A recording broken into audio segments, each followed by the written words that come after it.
How to find Snooze settings on Facebook mobile. Hello guys, in today's video I'm gonna show you how to find Snooze settings on Facebook mobile. First you're gonna do is go to Facebook and then click this three lines here, and now go down until you find settings and privacy, and then click this one, settings,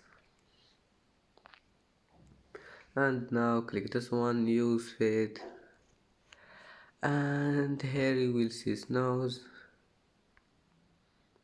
and here you can manage snow settings on Facebook mobile. And that's it for today's video. If you like this video, don't forget like and subscribe, and see you in the next video.